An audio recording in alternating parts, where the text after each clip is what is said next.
Saudara, selamat datang dalam surat Paulus kepada jemaat di Roma. Surat Roma adalah surat yang saya pribadi pertama kali pelajari secara benar-benar. Ini istilahnya waktu saya belajar eksegesis, waktu saya belajar mulai studi Alkitab, yang pertama yang saya pelajari dulu adalah Roma. Kira-kira surat Roma itu saya udah baca bolak-balik 50 kali ada. Ya, jadi nggak mudah untuk mengerti ini. Setiap kali saya belajar selalu ada yang baru. Akhirnya menjadi sangat kaya sekali. Nah, ini memang dari dulu adalah keinginan saya untuk memulai kitab Roma, tetapi saya bertahan karena saya tahu ini sulit, tetapi ketika Anda mempelajarinya, ini akan membuka wawasan Anda kepada seluruh Alkitab. Ya, saya mulai, saudara. Saya mulai dengan historical dulu, saudara. Ya. Jadi kekaisaran Romawi adalah kekuatan politik dan militer yang dominan selama masa awal kekristenan. Ya, politik militer. Dan kota Roma sebagai fondasinya.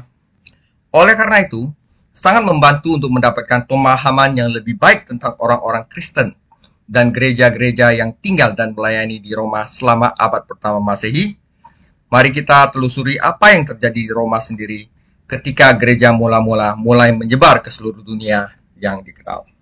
Jadi mereka belum ada gedung gereja, mereka mengabarkan Injil di sini atau di rumah-rumah, saudara ya. Nah, kota Roma dan lokasi dan politik. Lokasi kota ini awalnya dibangun di atas sungai Tiber di wilayah barat tengah Italia modern, dekat pantai laut Tirrenian. Roma tetap relatif utuh selama ribuan tahun dan masih ada sampai sekarang sebagai pusat utama dunia modern. Populasi pada saat Paulus menulis kitab Roma di Korintus. Jadi Paulus menulis kitab Roma itu di Korintus, Asia Kecil, Yunani. Di sini adalah itu Roma, di bawah ini ada Yerusalem ya. Total populasi kota itu sekitar 1 juta orang. Ini menjadikan Roma salah satu kota Mediterania terbesar di dunia kuno, bersama dengan Alexandria di Mesir, Antioquia di Suria, dan Korintus di Yunani. Politik, ya, Roma adalah pusat kekaisaran Romawi yang menjadikannya pusat politik dan pemerintahan. Tepatnya, Kaisar Roma tinggal di Roma bersama dengan senat-senatnya. Oke, budaya, saudara. Budaya, Roma adalah kota yang relatif kaya dan termasuk beberapa kelas ekonomi, termasuk budak, orang bebas, warga negara Romawi resmi, dan bangsawan dan berbagai jenis politik dan militer. Roma pada abad pertama dipenuhi dengan semua jenis degradansi dan amoralitas, dari praktik brutal di arena hingga jenis amoralitas seksual. Oke? Agama. Selama abad pertama, Roma sangat dipengaruhi oleh mitologi Yunani dan praktik pemujian kaisar. Jadi, sebagian besar penduduk Roma adalah politeistik, banyak dewa. Ya, mereka menyembah beberapa dewa dan dewi yang berbeda tergantung pada situasi dan preferensi mereka sendiri. Karena alasan ini, Roma memiliki banyak kuil, tempat pemujaan, dan tempat ibadah tanpa ritual atau praktik terpusat. Kebanyakan bentuk ibadah ditoleransi. Oke? Nah, gereja di Roma sekarang. Tidak ada yang tahu pasti siapa yang mendirikan gerakan Kristen di Roma dan mengembangkan gereja-gereja paling awal di kota itu. Banyak sarjana Alkitab percaya bahwa orang-orang Kristen Roma yang paling awal adalah penduduk Roma Yahudi yang menjadi Kristen saat mengunjungi Yerusalem, bahkan mungkin selama hari Pentakosta ketika gereja pertama kali didirikan. Ya. Apa yang kita ketahui adalah bahwa kekristenan telah menjadi kehadiran utama di kota Roma pada akhir tahun 40 Masehi.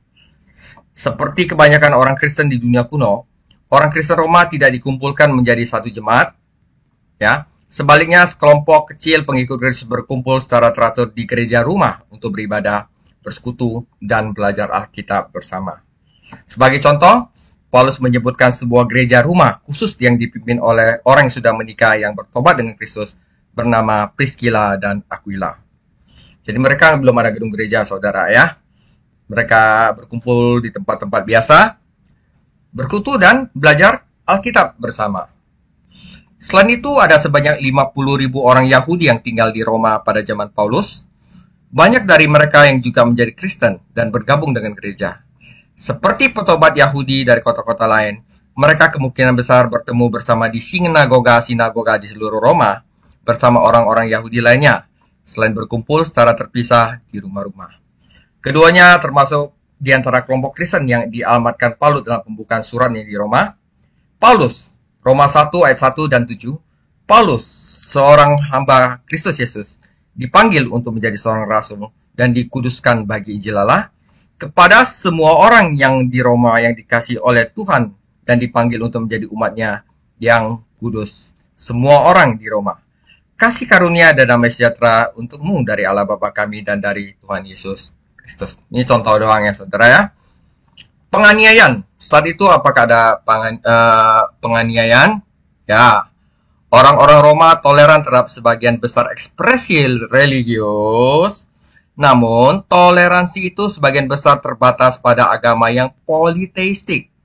Artinya, otoritas Romawi tidak peduli siapa yang Anda sembah selama Anda termasuk kaisar dan tidak membuat masalah dengan sistem lain. Ya, kalau misalnya agama Anda itu toleransi, oh nyembah Yesus boleh juga nyembah kaisar gitu, nggak ada masalah.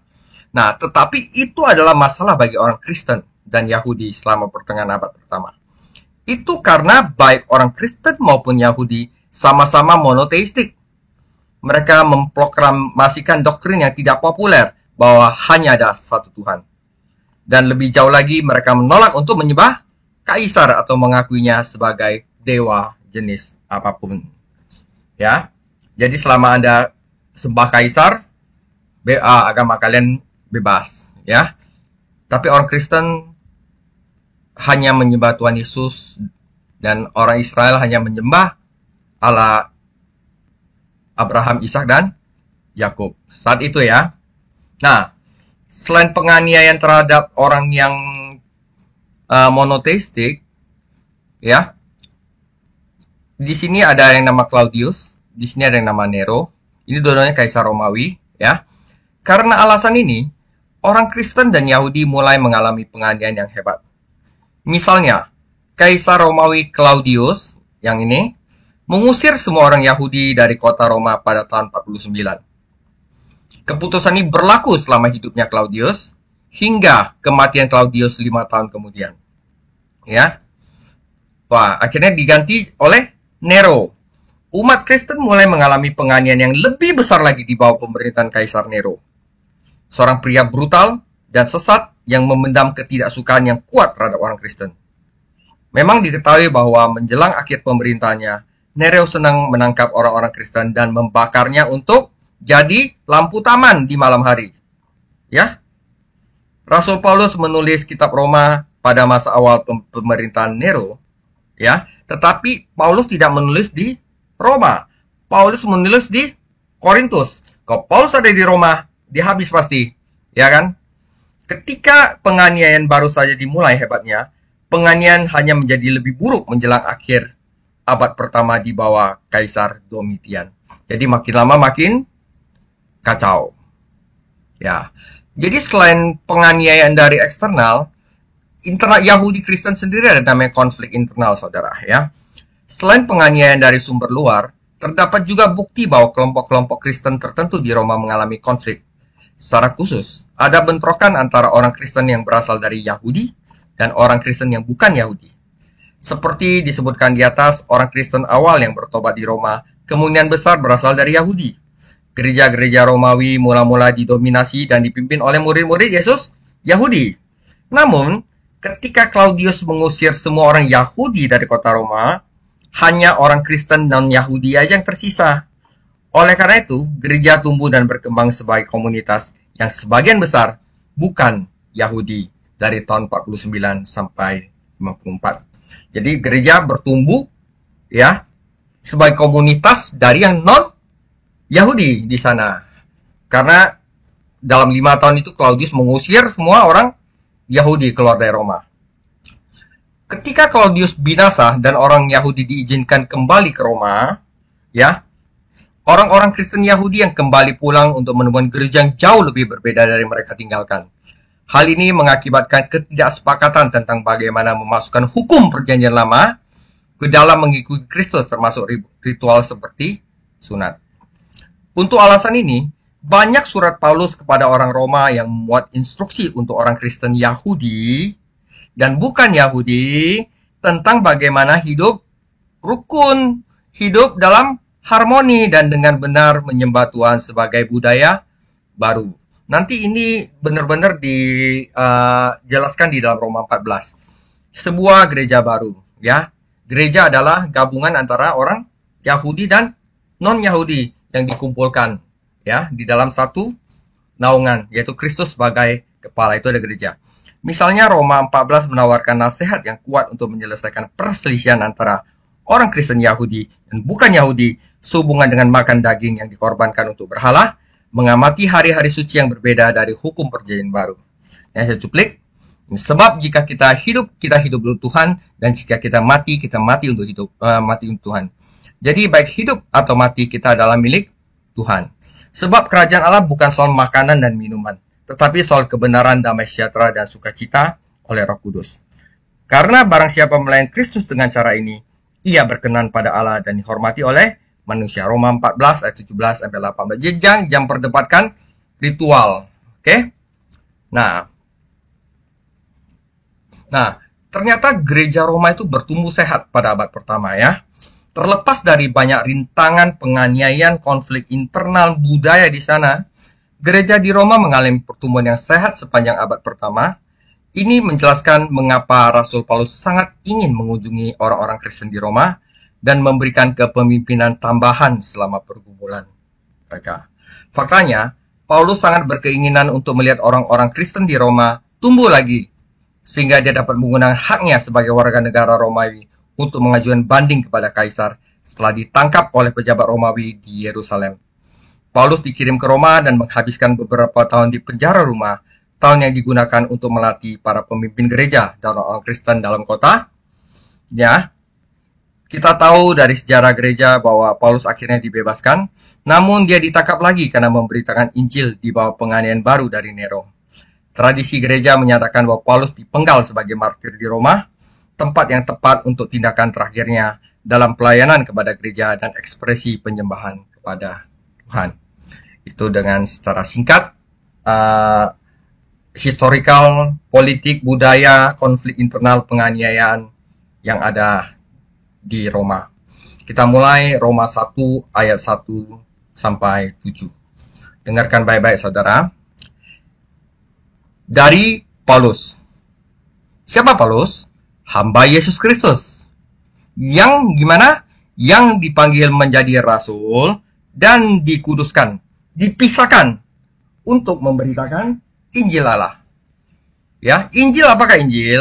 Injil Allah adalah Injil itu telah dijanjikan sebelumnya dengan perantara nabi-nabinya dalam kitab-kitab suci, yaitu perjanjian lama, yang memuat tentang anaknya Yesus Kristus, yang menurut daging diperanakan dari keturunan Daud, dan menurut roh kekudusan dinyatakan oleh kebangkitannya dari antara orang mati, bahwa ia adalah anak Allah yang berkuasa, Yesus Kristus Tuhan kita. Dengan perantaranya kami menerima kasih karunia dan jabatan rasul untuk menuntun semua bangsa, supaya mereka percaya dan taat kepada namanya. Kamu juga termasuk di antara mereka, kamu yang telah dipanggil menjadi milik Kristus. Kepada kamu sekalian yang tinggal di Roma, yang dikasihi Allah, yang dipanggil dan dijadikan orang-orang kudus, orang-orang yang dipisahkan, ya, kasih karunia menyertai kamu dan damai sejahtera dari Allah Bapa kita dan dari Tuhan Yesus Kristus. Jadi Roma 1 ayat 1 sampai 7, Paulus mengintroduksi dirinya sendiri karena banyak dari orang-orang di Roma itu belum mengenal Paulus, ya. Dia mulai identifikasi dirinya, tugasnya itu untuk memberitakan Injil Allah. Injil itu tentang apa? Ya. Dan ini adalah salam bahwa kasih karunia Yesus, ya, dan damai sejahtera Allah Bapa kita menyertai kamu. Itu aja. Jadi di sini adalah tentang Paulus. Saya akan bahas tentang Paulus. Paulus, the Apostle of Christ. Siapakah penulis kitab Roma? Ya, Paulus. Siapakah Paulus? Paulus, seorang hamba Kristus Yesus, dipanggil untuk menjadi seorang rasul dan dipisahkan atau dikuduskan ya. Dipisahkan, dispesialisasikan. Untuk apa? Injil. Injil itu apa? Kabar baik Allah. Siapakah Saulus? Nah, Saulus itu adalah nama Paulus sebelum dia bertobat. Oke, kita ada baiknya belajar. Kisah Para Rasul 22 ayat 3. Paulus berkata, "Aku, Saulus dulu, adalah orang Yahudi, lahir di Tarsus di tanah Kilikia, tetapi dibesarkan di kota ini." Roma ya. Dididik dengan teliti di bawah pimpinan Gamaliel dalam hukum nenek moyang kita, hukum Taurat. Sehingga aku menjadi seorang yang giat bekerja bagi Allah, sama seperti kamu semua pada waktu ini. Dan aku telah menganiaya pengikut-pengikut jalan Tuhan sampai mereka mati. Laki-laki dan perempuan kutangkap dan kuserahkan ke dalam penjara. Ya, Kisah Para Rasul 7 ayat 59. Sedang mereka melempari Stefanus, berdoa, katanya, "Ya Tuhan Yesus, terima rohku." Sambil berlutut ia berseru dengan nyaring, "Tuhan, janganlah tanggungkan dosa ini kepada mereka." Dengan perkataan itu, meninggallah dia. Jadi Kisah 8 ayat 1, Saulus juga setuju bahwa Stefanus mati dibunuh. Pada waktu itu, mulailah penganiayaan yang hebat terhadap jemaat di Yerusalem. Mereka semua, kecuali rasul-rasul, tersebar ke seluruh Yudea dan Samaria. Orang-orang saleh menguburkan mayat Stefanus serta meratapinya dengan sangat. Tetapi Paulus yang lama, berusaha membinasakan jemaat itu. Dan ia memasuki rumah demi rumah dan menyeret laki-laki dan perempuan keluar dan menyerahkan mereka untuk dimasukkan ke dalam penjara. Mereka yang tersebar itu menjelajah seluruh negeri sambil memberitakan Injil. Sementara itu berkobar-kobar hati Saulus untuk mengancam dan membunuh murid-murid Tuhan. Ia menghadap iman besar dan meminta surat kuasa daripadanya untuk dibawa kepada majelis-majelis Yahudi di Damsyik, supaya jika ia menemukan laki-laki atau perempuan yang mengikuti jalan Tuhan, ia menangkap mereka dan membawa mereka ke Yerusalem. Itu adalah Paulus namanya ya. Paulus dipilih untuk selamat, dipanggil dari dosa. Dalam perjalanannya ke Damsyik, ia sudah dekat dengan kota itu. Tiba-tiba cahaya memancar dari langit mengelilingi dia. Ia rebah ke tanah dan kedengarannya olehnya suatu suara yang berkata kepadanya, "Saulus, Saulus, mengapa engkau menganiaya aku?" Jawab Saulus, "Siapakah engkau Tuhan?" Katanya, "Akulah Yesus yang kau aniaya itu. Tetapi bangunlah dan pergilah ke dalam kota. Di sana akan dikatakan kepadamu apa yang harus kau perbuat." Di Damsyik ada seorang murid Tuhan bernama Ananias. Firman Tuhan kepadanya dalam suatu penglihatan, "Ananias."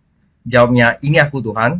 Firman Tuhan, "Maka pergilah ke jalan yang bernama Jalan Lurus, dan carilah di rumah Yudas seorang dari Tarsus yang bernama Saulus. Ia sekarang berdoa." Dan dalam suatu penglihatan, ia melihat bahwa seorang yang bernama Ananias masuk ke dalam dan menumpangkan tangannya ke atasnya, supaya ia dapat melihat lagi. Jawab Ananias, "Tuhan, dari banyak orang telah kudengar tentang orang itu.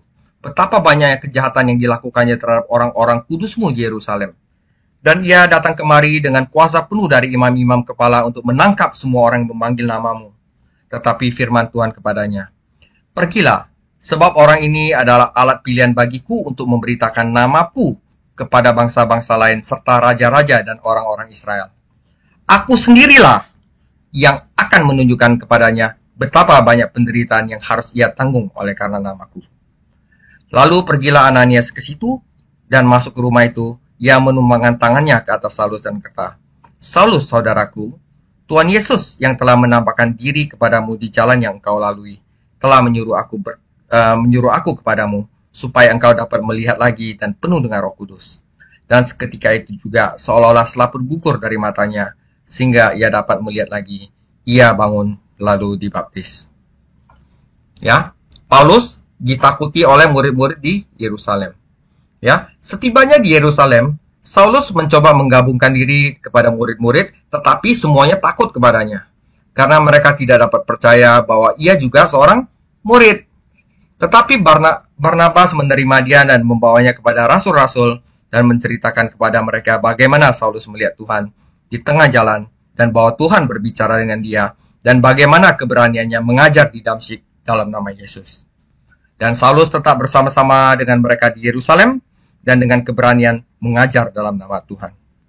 Ia juga berbicara dan berjawab dengan orang-orang Yahudi yang berbahasa Yunani. Tetapi mereka itu berusaha untuk membunuh dia. Ya, Paulus menerima penglihatan di bait suci. Nih, pentingnya. Sesudah aku kembali ke Yerusalem, dan ketika aku berdoa di dalam bait Allah, rohku diliputi oleh kuasa ilahi. Aku melihat dia yang berkata kepadaku, lekaslah, segeralah tinggalkan Yerusalem, sebab mereka tidak akan menerima kesaksianmu tentang aku. Jawabku, Tuhan, mereka tahu bahwa akulah yang pergi dari rumah ibadat yang satu ke rumah ibadat yang lain, dan memasukkan mereka yang percaya kepadamu ke dalam penjara dan menyesal mereka. Nah, dan ketika darah Stefanus, saksimu itu ditumpahkan, aku ada di situ, dan menyetujui perbuatan itu, dan aku menjaga pakaian mereka yang membunuhnya. Tetapi kata Tuhanku, pergilah, sebab aku telah mengutus engkau jauh dari sini, yaitu Yerusalem. Engkau harus pergi ke bangsa-bangsa lain. Paulus tidak bermegah. Ya, Paulus adalah seorang rasul yang tidak bermegah. Yang 2 Korintus 12 ayat 2, aku tahu tentang seorang Kristen 14 tahun yang lampau, entah di dalam tubuh aku tidak tahu, entah di luar tubuh aku tidak tahu, Allah yang mengetahuinya. Orang itu tiba-tiba diangkat ke tingkat yang ketiga dari sorga. Aku juga tahu tentang orang itu, entah dalam tubuh atau entah di luar tubuh, aku tidak tahu, Allah yang mengetahuinya. Ia tiba-tiba diangkat ke Firdaus, dan ia mendengar kata-kata yang tak terkatakan, yang tidak boleh diucapkan manusia. Atas orang itu, aku hendak bermegah, tetapi atas diriku sendiri aku tidak akan bermegah selain atas kelemah-kelemahanku. Sebab sekiranya aku hendak bermegah juga, aku bukan orang bodoh lagi, karena aku mengatakan kebenaran, tetapi aku menahan diriku, supaya jangan ada orang yang menghitungkan kepadaku lebih daripada yang mereka lihat padaku, atau yang lebih mereka dengar daripadaku. Oke, Paulus adalah rasul yang rendah hati.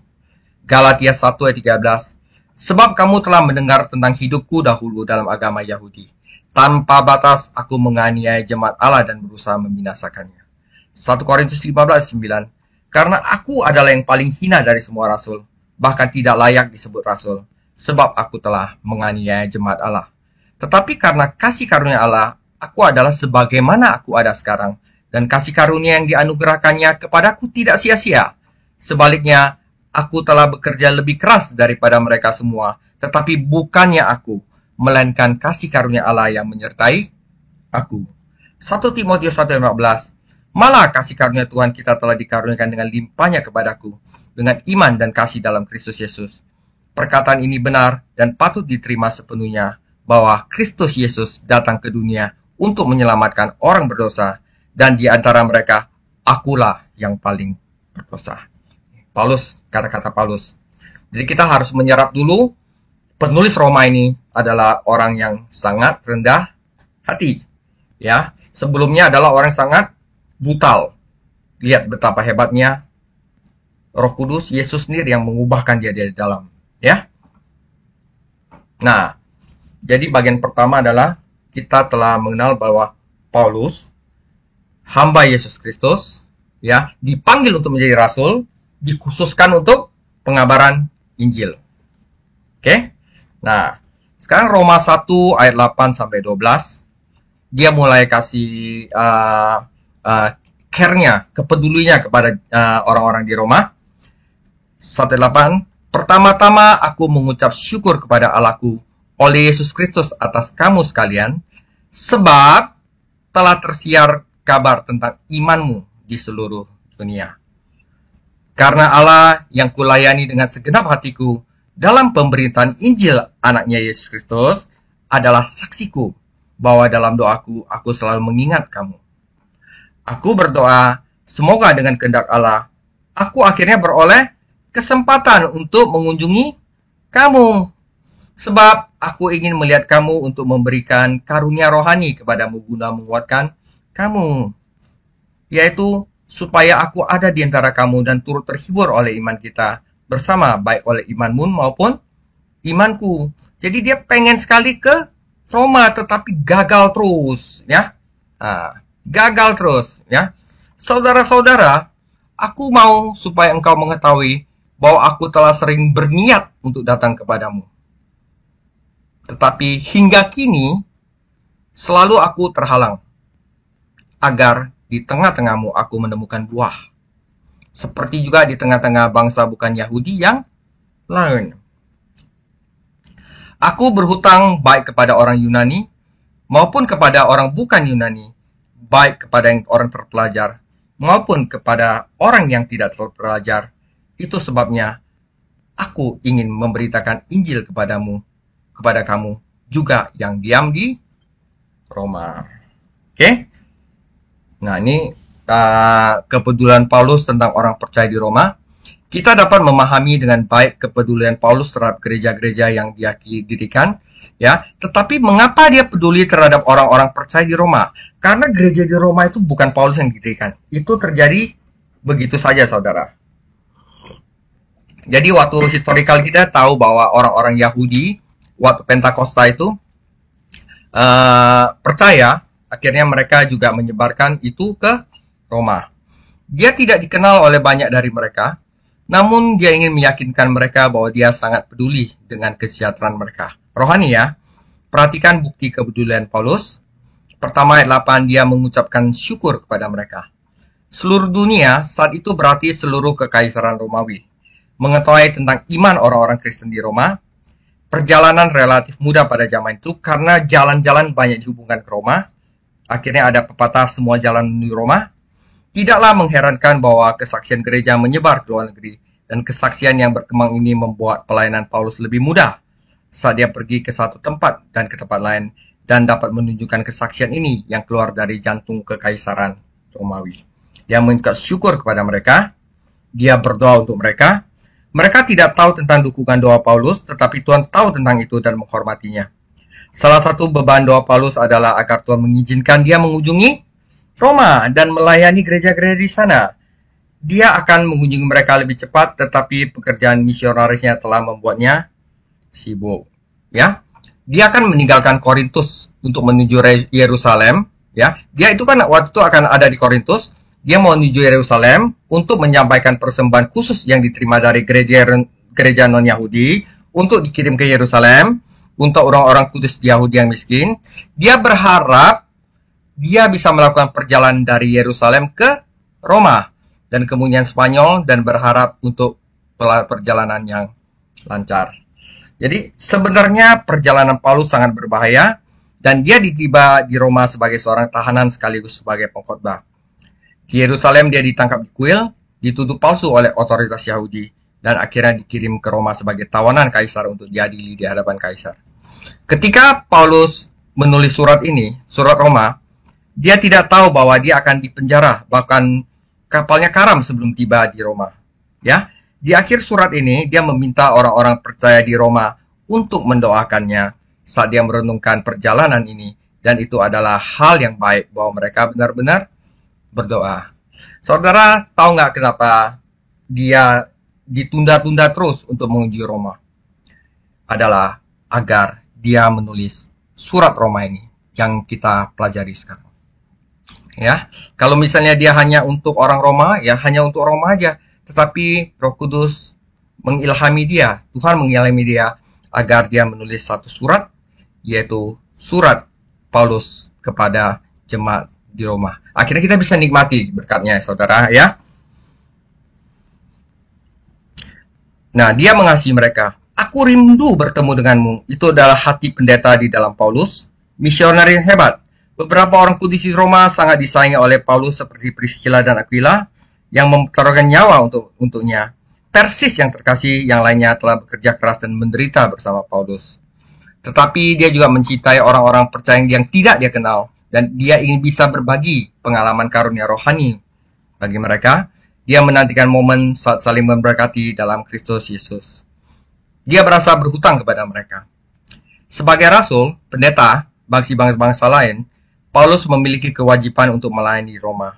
Dia akan memenuhi kewajiban itu lebih cepat, tetapi pekerjaan yang lain telah menghalanginya. Kadang-kadang Paulus terhalang karena pekerjaan setan, Tetapi dalam kasus ini dia terhalang karena pekerjaan Tuhan. Ada begitu banyak yang harus dilakukan di Asia Kecil, Yunani, ya, saat itu di Korintus, dan Yunani, sehingga dia tidak dapat segera meluangkan waktu untuk Roma. Tetapi Paulus harus membayar utangnya dan dia berada di dalam perintah Tuhan. Orang Yunani menganggap setiap orang non-Yunani sebagai orang barbar. Tenggelam dalam filsafat berabad-abad, orang Yunani melihat diri mereka sendiri sebagai orang bijak dan orang lain sebagai orang bodoh. Tetapi Paulus merasakan kewajiban kepada semua orang, sama seperti kita perlu merasakan beban bagi seluruh dunia. Paulus tidak bisa bebas dari hutangnya sampai dia memberitahu sebanyak mungkin orang tentang kabar baik, Injil, tentang keselamatan di dalam Kristus. Oke? Dia sangat ingin mengunjungi mereka. Paulus tidak ingin mati meskipun dia siap untuk mati. Walaupun pergi ke Roma berarti dia siap dijadikan tahanan bahkan mati. Tetapi dia sangat ingin mengunjungi Roma agar dia dapat melayani orang-orang percaya di sana. Itu bukan keinginan seseorang, tetapi keinginan seorang pemenang jiwa. Jadi setelah kita membaca 5 bukti kepedulian Paulus terhadap orang-orang Kristen di Roma, orang-orang kudus ini tidak bisa tidak bersyukur kepada Tuhan Yesus atas Rasul Paulus dan bebannya untuk datang dan melayani mereka. Ya, sebenarnya surat Roma ini, di mana Paulus menjelaskan Injil yang dia beritakan, adalah surat pengantar yang mempersiapkan orang-orang percaya untuk kunjungannya. Ya, tidak diragukan lagi, tetap ada para guru palsu telah tiba di Roma dan berusaha meracuni orang-orang Kristen untuk melawan Paulus. Beberapa orang akan menuduhnya anti hukum, yang lain mengatakan dia adalah pengkhianat bangsa Yahudi, yang lain akan memutarbalikkan ajarannya tentang kasih karunia dan mencoba untuk membuktikan bahwa dia mengajarkan hidup bebas, kemerdekaan. Tidak heran Paulus sangat ingin pergi ke Roma. Dia ingin membagikan kepada mereka kepenuhan Injil Kristus. Oke, jadi bagian pertama tentang Paulus. Bagian kedua itu tentang bagaimana Paulus mengasihi mereka, pengen ke sana tapi tidak bisa dia lakukan karena ada pekerjaan Tuhan. Selain untuk mendapatkan buah di Asia-Asia kecil di Yunani, dia disuruh Tuhan untuk tulis suatu kitab Roma. Ya, sehingga itu bisa menjadi pengantar mereka yang kita pelajari sekarang. Ya. Nah, ini adalah bagian terakhir, tetapi ini adalah suatu 2 ayat yang saya rasa penting sekali di dalam Alkitab. Kau bisa hafal, saudara. Ya. Ya. Roma 1 ayat 16 sampai 17. Saya bacakan, saya sengaja ada bahasa Inggrisnya di bawah. Sebab aku mempunyai keyakinan yang kokoh dalam Injil, ya, karena Injil adalah kekuatan Allah yang menyelamatkan setiap orang percaya. Pertama-tama orang Yahudi, tetapi juga orang Yunani. Sebab di dalamnya nyata kebenaran Allah yang bertolak dari iman dan memimpin kepada iman, seperti ada tertulis, orang benar akan hidup oleh iman. Bahasa Inggrisnya, saudara. Jadi ini ada sedikit beda translation. Kalau bahasa Inggrisnya, for I am not ashamed of the gospel. Ya, saya tidak malu akan Injil. Karena itu saya akan memberitakan terus-menerus. Because it is a power of God that brings salvation to everyone who believes. First to the Jew, then to the Gentile. For in the gospel, the righteousness of God is revealed. A righteousness that is by faith from first to last, just as is written, the righteous will live by faith. Jadi saya tidak malu untuk memberitakan Injil, ya, karena di Yunani itu kok salib itu kan sesuatu yang memalukan, tetapi Paulus tidak malu karena dia tahu itu adalah kekuatan Allah. Inilah Injil yang diberitakan Paulus dan kita bahas di bagian yang terakhir, ya. Paulus, saya tidak malu akan Injil. Tidak heran Paulus tidak malu. Dia membawa ke Roma yang penuh dosa, satu-satunya pesan yang memiliki kekuatan untuk mengubah hidup orang. Dia telah melihat Injil bekerja di kota-kota pagan lainnya seperti Korintus, Efesus, dan dia yakin akan berhasil di Roma. Saya rasa Anda telah merasakan kekuatan Injil juga yang mengubah Anda dari dalam, saya rasa, saudara, ya. Itu telah mengubah hidupnya sendiri, dan dia tahu itu bisa mengubah kehidupan orang lain. Jadi Injil adalah kekuatan Allah untuk keselamatan. Kata keselamatan memiliki arti yang luar biasa pada zaman Paulus. Arti dasarnya adalah kemerdekaan, saudara, pembebasan. Dan itu diterapkan pada pembebasan pribadi dan nasional. Kaisar dipandang sebagai penyelamat, seperti tabib yang menyembuhkan Anda dari penyakit. Injil membebaskan orang berdosa dari hukuman dan kuasa dosa. Jadi keselamatan adalah tema utama dalam surat ini. Keselamatan adalah kebutuhan besar umat manusia. Jika manusia ingin diselamatkan, itu harus melalui iman kepada Yesus Kristus seperti yang diberitakan dalam Injil. Ini adalah Injil, saudara. Jadi Allah tidak meminta orang untuk berperilaku tertentu untuk diselamatkan. Ini penting loh, saudara. Lu harus bagaimana untuk selamat? Enggak.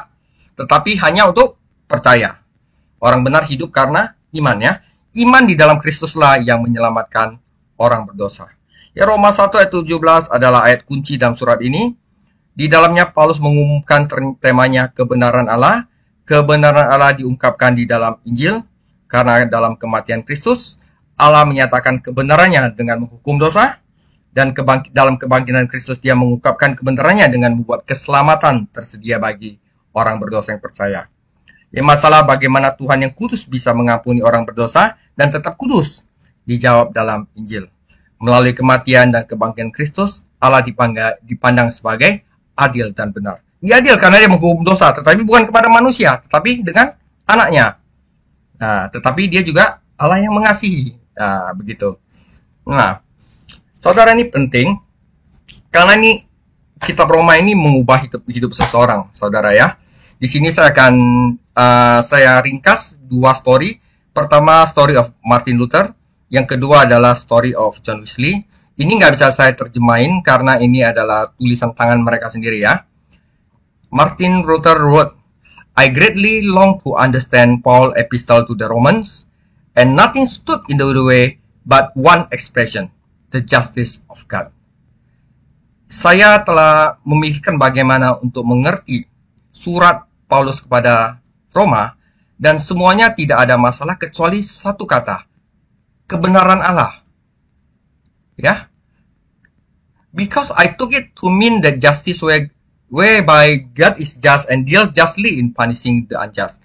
Karena saya mengerti bahwa kebenaran itu adalah karena Tuhan itu adalah benar dan dengan benar akan mengadili orang yang tidak bersalah, orang yang bersalah. Nah, my situation was that although an impeccable monk, I stood before God as a sinner, troubled in conscience, and I had not confidence that my merit would ask me. Jadi situasi saya begini, walaupun saya seorang pendeta, tetapi saya merasa saya di hadapan Tuhan saya adalah seorang yang sangat berdosa melalui hati nurani saya, dan saya tidak punya kepastian bahwa Tuhan yang adil, ya, akan membebaskan saya karena saya tahu apa yang saya lakukan tidak bisa menyelamatkan saya. Jadi dia benar-benar pelajari Roma, dia merenungi kebenaran Tuhan. Wah, saya sendiri belum benar gitu. Ya, saya takut sekarang. Tuhan adalah Tuhan yang maha adil. Dia pasti akan hukum saya. Kalau nggak dia tidak adil. Wah.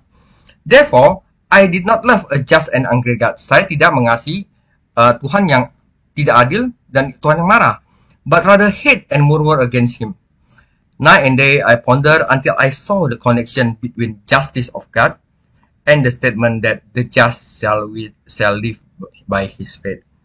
Then I grasped that through gift and sheer mercy God justify us to faith. Jadi saya siang dan malam saya mikirkan tentang koneksi antara kebenaran Allah dan satu statement berkata bahwa orang benar hidup karena iman. Saya mengerti itu melalui hadiah dan belas kasihan Allah yang membenarkan kita melalui firman kita, melalui iman kita, bukan karena perbuatan kita. Ya, therefore I felt myself to be reborn and to have gone to open door into paradise. When I saw that law meant one thing and the gospel another, I broke through. Jadi saya broke through, ya. Saya udah ngerti, saya merasa bebas bahwa sebenarnya yang dimana dulunya saya merasa saya tidak ada obat lagi karena apa yang telah saya lakukan di hadapan Allah yang begitu benar, begitu kudus. Tapi ketika saya tahu bahwa kita dapat dibenarkan bukan karena perbuatan kita dia lega. Dimana di sini tulis bahwa orang benar dibenarkan oleh iman. Jadi itu adalah Martin Luther punya story. John Wesley juga sama. John Wesley itu menulis di jurnalnya. Saya mau pergi ke Amerika. I went to America to convert the Indians. Saya pergi ke Amerika untuk mengkonvert orang Indian. Tetapi siapa yang menobatkan saya? Itu artinya apa? Dia merasa berdosa juga. Saya ke sana untuk ngajarin orang. Tetapi siapa yang ngajarin saya? Ya, that evening, ya, Aldersgate Street, his question was answered, and the result was great Wesleyan revival and swept England and transformed the nation. Jadi Paul epistle to the Roman is still transforming people life, just the way it transformed Martin Luther and John Wesley. The one scripture above all others that brought Luther out of mere religion into the joy of salvation by grace through faith was Romans 1:17. The just shall live by faith. The Protestant Reformation and the Wesleyan revival were both the fruit of this wonderful letter written by Paul from Corinth. Ya, about the year AD 56. Jadi reformasi Protestan yang Martin Luther tembak di katedral dan revivalnya Wesley adalah buah dari surat Paulus yang Paulus tulis di Korintus, yaitu surat kepada jemaat di Roma. Jadi Paulus memang sengaja dihalang-halangi untuk tidak pergi ke Roma, karena sampai sana dia pasti akan dipenggal. Waktunya belum siap, dia punya tugas, yaitu menulis kitab Roma. Ya, the letter was carried to the Christian at Rome by one of the deaconess of the church in Caesarea. Jadi Phoebe, ya, Roma 16 ayat 1. Oke, jadi baik John Wesley, Martin Luther, bahkan Saint Augustine, semuanya itu berturunnya lewat kitab Roma. Ya, nah, saudara, ini saya tambahan, saya ambil dari Timothy Keller, ya, dari Puritan, ya, ini dari Puritan. Ini penting nih.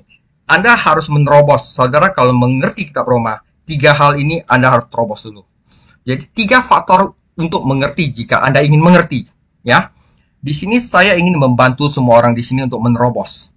Artinya, jika Anda belum melakukannya, jika kedua ayat yang tadi tidak pernah melakukan kepada Anda apa yang mereka lakukan terhadap Martin Luther, bahkan John Wesley, saya akan mencoba menunjukkan kepada Anda 3 faktor yang harus Anda pahami jika Anda ingin menerobos. Ini perlu, ini penting untuk dilakukan pertama-tama Anda mempelajari kitab Roma. Jadi Anda harus memahami teks ini, yaitu bentuk Injil, isi Injil, dan kekuatan Injil. Ya, jadi ini perubahan mindset. Anda siap-siap ya. Ini terakhir, tapi penting. Oke, bentuk Injil. Kata Injil, seperti yang Anda ketahui, adalah kata Yunani yang kita translasikan dalam Evangelion. Yang berkata eu atau Eva artinya baik, dan angelos, malaikat. Angel dari kata angelos, malaikat. Ya, kata angelos berarti pembawa kabar. Apa yang sebenarnya inti dari kata Injil adalah kabar baik, news.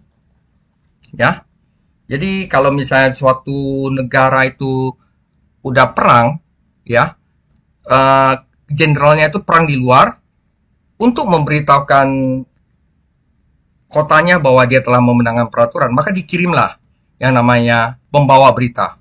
Nah, waktu pembawa berita itu ke kota, dia akan teriak, gospel, gospel. Artinya apa? Kabar baik, kabar baik. Jenderal telah memenangkan pertempuran. Jadi gospel itu adalah kabar baik, bukan nasihat. Ya. Jika kabar baik adalah inti Injil, maka inilah perbedaan antara Injil dan setiap filosofi atau agama lainnya. Injil bukannya nasihat yang baik tentang apa yang Anda harus lakukan. Ingat ya, ini terutama merupakan kabar baik tentang apa yang telah dilakukan untuk Anda, sesuatu yang telah terjadi. Jadi Injil itu bukan apa yang harus Anda lakukan. Karena orang-orang cenderung, ini boleh nggak ya? Kok kalau ini boleh nggak ya? Injil itu bukannya apa yang Anda harus lakukan. Anda diem aja. Tapi apa yang Tuhan Yesus telah lakukan untuk Anda? Kalian harus ganti pola pikir Anda. Injil itu bukannya segenap peraturan yang harus Anda lakukan untuk menemui itu, bukan. Tapi itu semua sudah dilakukan Yesus di kayu salib. Ya. Nah, lihat, agama lain berkata, jika Anda benar-benar ingin bertemu Tuhan, lakukan ini. Itu adalah nasihat yang bagus. Tetapi Injil itu bukan nasihat. Injil ada kabar baik. Hanya kekristenanlah bukanlah nasihat yang baik, tetapi terutama kabar baik tentang sesuatu yang telah dilakukannya untuk Anda. Oke? Jadi eh, kalau misal Anda menganggapnya sebagai nasihat, ya, itu yang terjadi pada Martin Luther. Aduh, saya merasa bersalah nggak bisa lakukan ini. Apalagi di hadapan Tuhan yang adil. Ya kan? Orang Farisi bilang, saya telah melakukannya semua. Betul? Tapi karena ini ada kabar baik, dia tahu karena kita tidak bisa melakukan. Nah, bentuk Injil adalah berita, kabar. Bukannya perangkat peraturan atau nasihat. Ini mindsetnya harus pikir dulu ya. Harus dirubah dulu. Kedua, isi Injil. Faktor kedua yang membawa terobosan atas Injil adalah ketika Anda menyadari bahwa Injil lebih dari sekedar pengampunan dan keselamatan. Jadi kalau misalnya pengampunan dan keselamatan, oke Eko, kamu berdosa saya udah ampuni, ya udah, abis itu lu terserah lu, enggak. Ya. Jadi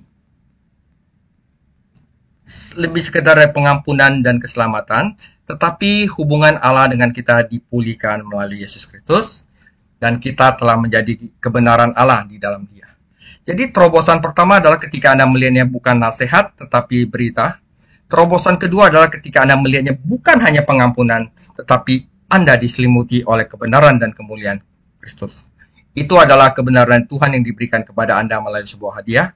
Jadi Anda telah diterima di dalam kekasih, memiliki kebenaran Allah diletakkan di atas kita di dalam Yesus, menjadi benar secara hukum, bahkan ketika kita sebenarnya tidak benar. Karena itu kalian jangan diintimidasi oleh iblis. Dosa. Ya, kalau Anda benar-benar ada Injil, Anda percaya kepada Yesus, Anda telah menjadi benar secara hukum, memiliki kebenaran Allah diletakkan di atas kita di dalam Yesus Kristus. Mindset Anda harus rubah. Oke? Ya, Anda bukan hanya telah diampuni, tetapi hubungan Anda dan Allah telah dipulihkan. Bukan itu aja, tetapi Anda diselimuti oleh kebenaran Kristus. Ya, itu adalah faktor kedua. Faktor ketiga adalah kekuatan Injil. Bagaimana Injil dapat mengubah hidup Anda? Anda berkata bahwa Anda memiliki kebenaran Kristus di atas Anda, tetapi Anda tidak hidup dalam kebenaran. Oleh karena itu bukan pada Anda jika tidak mau mulai berkembang di dalam diri Anda. Jadi gini saudara, Anda percaya Injil bukan hanya percaya gitu aja, tetapi di dalam Injil itu ada satu kekuatan yang merubah di dalam kita, yaitu kekuatan Injil membuat Anda tertarik ke dalam hal-hal yang rohani, ya, dan kekudusan. Kekuatan Injil membuat Anda ingin mengasihi Yesus dengan cara apapun sesuai dengan, ya apa sih yang kalau kita mengasihi seseorang itu, kita perbuatnya apa sih? Kita ingin berkata-kata mengenai dia, menyanjung tinggi dia di hadapan orang lain, ya kan? Ingin merindukannya. Ya, karena Anda ingin terlihat seperti dia yang melakukan ini untuk Anda. Anda ingin menyenangkan dia yang melakukan ini untuk Anda. Jika Anda merasa ini tidak menyenangkan, kalau Anda merasa belajar Alkitab tidak menyenangkan, jika Anda tidak ingin terlihat seperti orang yang melakukan ini untuk Anda, kalau Anda benar-benar nggak mau menjadi serupa dengan Yesus, jika Anda menjadi kecewa dan akhirnya menolak dia, ya, maka Anda benar-benar masih tidak tahu apa yang terjadi. Oke? Jadi ada bentuk Injil, itu adalah kabar baik. Bukan Anda harus melakukan sesuatu, tapi segala sesuatu itu telah dilakukan untuk Anda. Kedua adalah Anda bukan hanya saja diampuni dan diselamatkan, tetapi kebenaran dan kemuliaan Kristus sudah ada di dalam Anda. Yang ketiga, kekuatan Injil, bahwa di dalam Injil ada kekuatan yang mengubah hasrat kamu, bahwa Anda akan mulai tertarik kepada hal-hal yang rohani. Kalau misalnya Anda udah nggak suka Alkitab gitu, masih nggak suka untuk berdoa, nggak suka untuk kayaknya mempelajari ini, dan Anda ngaku Kristen, saya rasa saya tidak melihat buktinya deh ya. Nah, jadi di sini Anda juga harus tahu siapa Tuhan Yesus sebenarnya, ya. Ini ada satu contoh, Matius 11 ayat 2 sampai 6. Di dalam penjara, Yohanes mendengar tentang pekerjaan Kristus. Lalu menyuruh murid-muridnya bertanya kepada Yesus, "Engkaukah yang akan datang itu atau haruskah kami menantikan orang lain?" Dia mulai apa, saudara? Dia mulai meragukan Yesus loh, Yohanes Pembaptis loh. Karena apa? Yesus di luar mengabarkan Injil, yang lumpuh berdiri, tapi dia di penjara, saudara. Dia di penjara. Ya, dia pikir kenapa Yesus nggak datang di sini? Ya kan? Bayangkan. Ya. Di sini ada, jika Anda menjadi kecewa dan akhirnya menolak Dia karena kesulitan-kesulitan kita, Anda belum mengenal Yesus. Ya, bahkan Yohanes Pembaptis sendiri mulai mulai ragu atas Yesus. Engkaukah yang akan datang itu, haruskah kami dan lain-lain? Tapi Yesus menjawabnya aneh. Pergi dan katakanlah kepada Yohanes tentang apa yang kamu dengar lihat.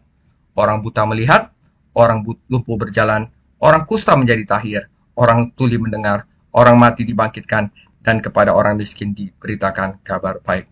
Ya, dia nyindir sedikit, dan berbahagialah orang yang tidak menjadi kecewa dan menolak. Akulah Tuhan kamu, kok nggak percaya sama kamu. Jadi istilahnya waktu Yohanes di penjara, dia mungkin sudah meragukan gitu ya. Nah, kita di dalam kekuatan Injil, kita mempunyai kekuatan untuk tidak meragukan Yesus, terlepas dari bagaimanapun kondisi kita, ya. Nah, penutup, Tuhan Yesus yang luar biasa. Telah kita pelajari, Dia tidak tersinggung karena kita bergumul dengan sikap kasar kita kepadanya. Kadang-kadang kita, Tuhan Yesus kok kita punya kehidupan begini ya, begini-begini. Dia nggak sering tersinggung. Dia sama sekali tidak kesal dengan perilaku Anda ketika kenyataan bahwa pergumulan itu sulit. Ya, dia berkata, ini adalah beberapa jawaban atas pertanyaan kehidupan. Jika Anda memiliki lebih banyak lagi, datang saja kepada saya. Ini Tuhan Yesus loh, ya. Benar-benar seorang juru selamat. Saudara, carilah Dia. Injil telah membebaskan Anda dari hukuman dosa dan hukuman maut. Jangan sekali-sekali Anda tidak percaya, karena orang benar itu hidup karena iman. Jangan iman Anda dipretelin dengan kekecewaan kehidupan, ya. Karena dalam Matius 11:8, marilah kepadaku semua yang letih lesu dan berbeban berat, aku akan memberikan kelegaan kepadamu. Pikul aku yang kupasang dan belajarlah kepadaku. Karena aku lemah lembut, aku sangat powerful, tapi aku mengerti engkau, katanya ya, dan rendah hati, dan jiwamu akan mendapatkan ketenangan. Ini adalah pengantar dari kitab Roma, yaitu Roma 1 ayat 1 sampai 17, ya, yaitu tentang Rasul Paulus, tentang Injil adalah kekuatan Allah. Injil apa? Yesus Kristus sendiri. Demikian sharing saya hari ini. Tuhan Yesus memberkati.